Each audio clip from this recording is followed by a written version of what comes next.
So you're sucking in some nostalgia from your computer when a buddy calls. He wants you to come to a party.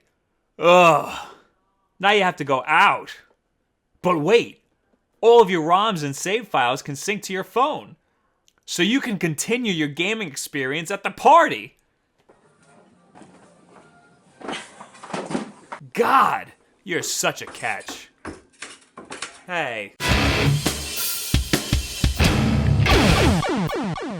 Thought I'd take a moment to talk about my emulation setup since a lot of people seem pretty interested in it.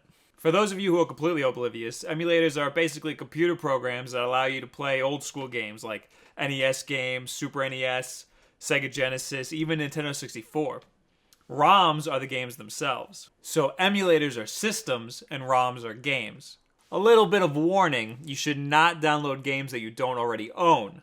That would be stealing. A lot of these games aren't being sold anymore, but I don't know where the law stands on games like that. I mean, they aren't selling the first Mario anymore, but I'm pretty sure Nintendo still holds the rights for that. Setting up an emulator is very easy. However, it's arguably easier to just buy the games off Amazon. They're cheap, and you won't have the FCC banging on your door anytime soon.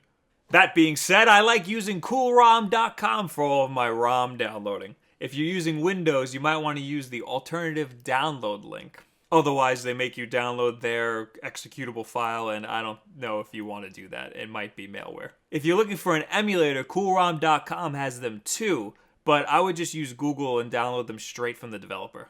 Most of these ROM sites have ads floating around that look like download links, so don't be fooled. Take your time and only click on links that you're certain are download links. I am not responsible for you getting malware, and if you do get malware, I hope you feel stupid and ashamed. In most browsers, if you hover over a link, in the bottom left-hand corner, it'll tell you what that link links to.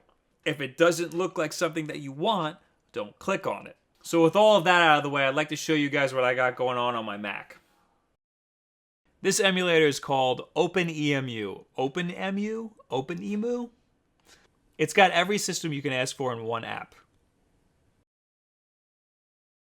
Setting up controllers, which is usually the worst part of any emulation app, is very simple in OpenEmu. When you download a bunch of ROMs, you're going to want to organize them very neatly. For example, have a folder for each system. If you are incapable of doing this, OpenEmu can do it for you. Put your game library folder in a Dropbox account. That way it's all automatically backed up and synced with other computers or even your phone. You can set OpenEmu to use these folders as your library.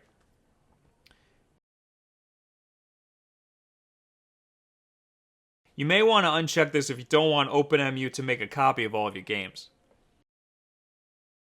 Once these ROMs are in your Dropbox, all of your files are synced. Save files are a bit trickier. We're going to use Pokemon Ruby as an example. When you're playing your real-life Game Boy Advance and you save your game gets saved to the cartridge, and that save data is being kept alive by a battery. That's why when you were little, your Pokemon used to lose your save file all the time. So this save is called a battery save. Emulators can also do a quick save or a freeze state, where they save your game wherever you want. But any good emulator will save a battery save file. Most of them will place a battery save in the same folder as the game, and call it the same name as the game, .sav. However, OpenEmu doesn't do that. You have to go to Library, Application Support, OpenEmu, Visual Boy Advance, and Battery Saves. We're going to take this save and move it over to Dropbox.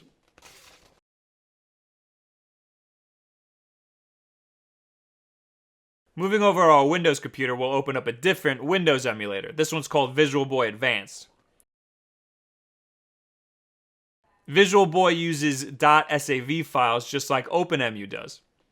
But Visual Boy takes the save file straight from the root folder of the ROM file, like most other emulators do. All you have to do is load up the game. I guess this particular emulator has an issue with the internal clock. The ROM and save files are already there, thanks to our Dropbox. Some emulators will create a save file as a .sav, and others will save it as a .srm. It's the same file, so just make a copy of it and rename it .srm. And that's it. You're done. Now, let's move over to our phone. Here I have an Android phone.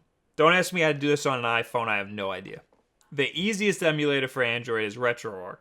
It's very similar to OpenEmu in that it has many emulators built into it. And it's free.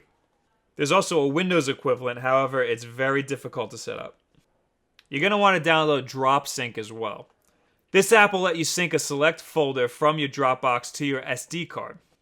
I set Dropsync so that it only syncs when the phone is charging, that way it doesn't destroy my battery life.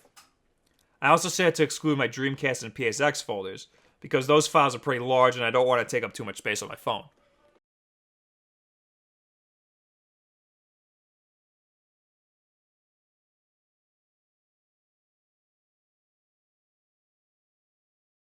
Now that you have that set up, let's go over to RetroArch. Go to Path Options, ROM Directory, and let's move that directory to where the ROMs are on the phone just to make our lives a little easier later.